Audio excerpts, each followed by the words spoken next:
Alors je voudrais dire quelques mots du drame des Palestiniens, du drame des Arabes de Palestine, parce que le peuple palestinien s'est constitué petit à petit à partir des Arabes de Palestine, qui n'ont jamais eu d'État et qu'on n'appelait pas les Palestiniens. Ils se sont constitués en peuple petit à petit aux côtés d'Israël, aux côtés de l'État juif, et par une sorte de mimétisme.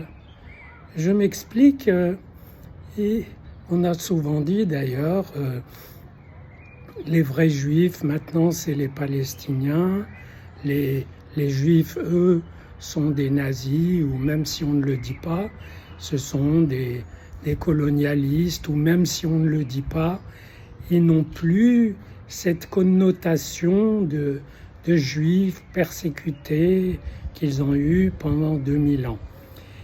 Et les Palestiniens, les Arabes de Palestine, ont souvent fait des tentatives d'imitation des Juifs. Par exemple, à un moment, ils ont fait un bateau comme l'Exodus. Vous savez, l'Exodus, ce bateau qui amenait des Juifs en Palestine, et malgré l'interdiction par les Britanniques, et qui a été coulé. Et les Arabes ont affrété un bateau qui devait entrer en Israël, tout comme l'Exodus avait essayé. Et bon, l'opération n'a pas réussi, mais elle a surtout pointé un mimétisme et comme un désir inconscient d'être comme les Juifs, c'est-à-dire finalement de réussir comme les Juifs à conquérir un certain progrès, une certaine liberté, une souveraineté et une force. Et le dernier mimétisme en date, c'est une sorte de besoin d'avoir eux aussi une Shoah, une extermination, un génocide. Il y a un besoin d'être inscrit comme victime d'un génocide, ce qui n'est pas vrai, mais justement on essaye de faire en sorte que ce soit vraisemblable. Et bien que une instance de l'ONU ait reconnu que les chiffres des morts civiles du Hamas étaient plus que grossis, qu'on pouvait même parfois les diviser par deux, que des statisticiens avaient mis en doute ces chiffres parce qu'il n'y avait pas certaines corrélations évidentes, et néanmoins, sous la pression d'États comme ça, qui ont une certaine gloriole de lutte contre le colonialisme, contre l'oppression. Donc on s'efforce de montrer qu'il y a eu génocide.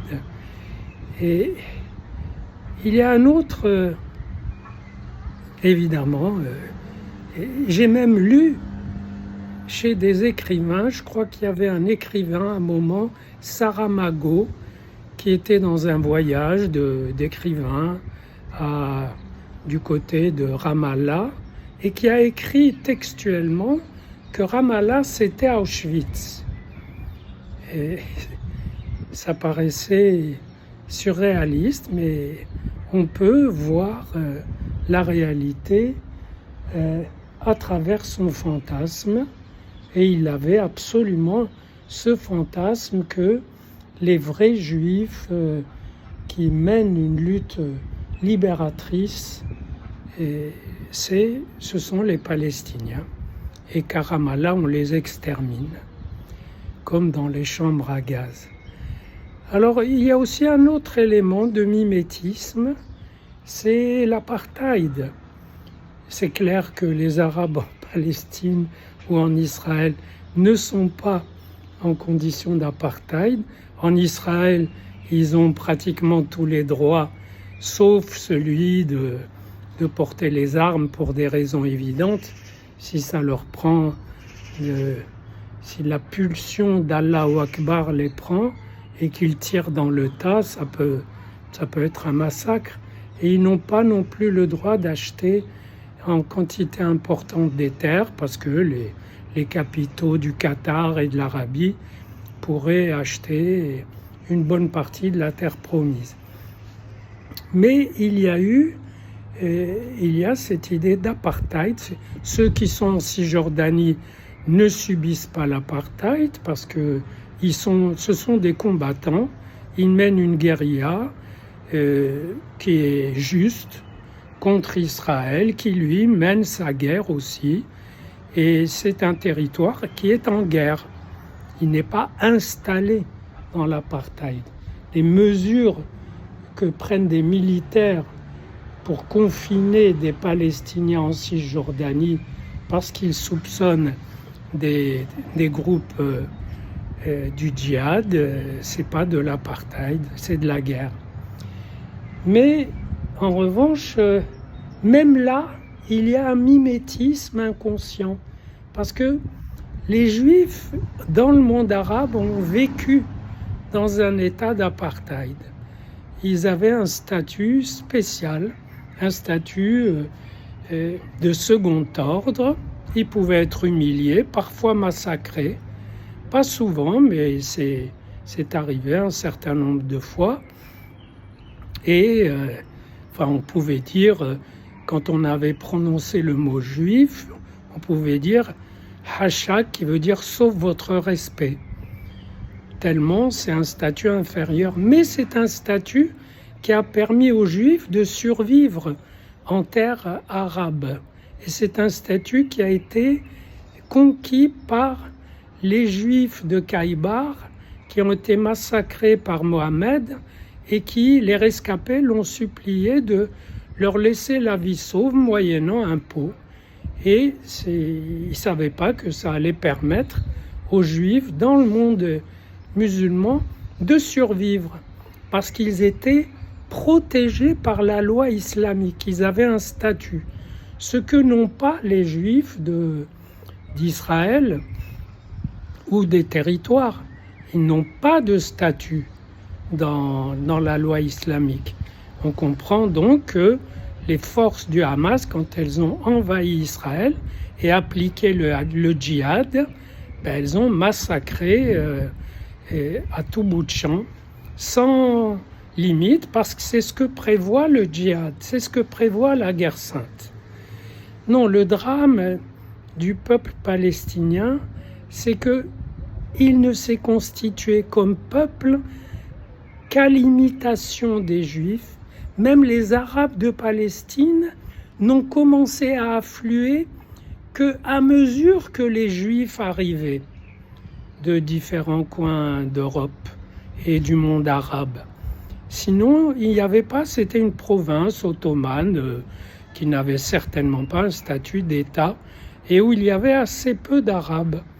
Mais ça, ils ont afflué et leur vrai drame, c'est qu'ils ont été obligés de refuser le territoire que l'ONU leur avait octroyé en 1947. Obligés, je dis bien, parce que les États arabes alentours ont dit « on va faire le djihad, vous devez vous retirer pour laisser libre cours aux armées arabes ». Autrement dit, il y a presque une malédiction qui pèse sur les Palestiniens, qui est cette compulsion à faire le djihad, cette obligation de faire la guerre sainte au nom de la Oumma, au nom de l'ensemble de la nation musulmane, pendant que les autres musulmans vaquent à leurs affaires. Et ça, c'est terrible, parce que les Palestiniens n'ont pas forcément envie d'être les héros de la guerre sainte. Ils peuvent avoir envie de vivre. Donc, c'est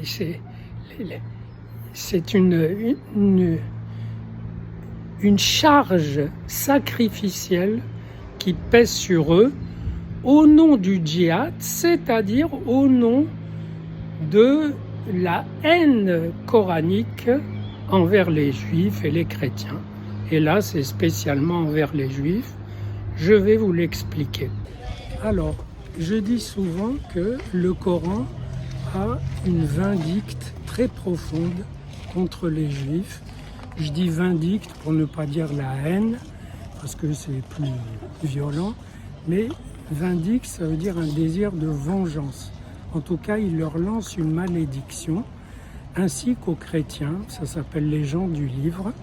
Il dit parfois, vous les musulmans, vous savez ce qui est bien, vous savez ce qui est mal. Si les gens du livre croyaient, ce serait bien pour eux, mais la plupart sont des pervers.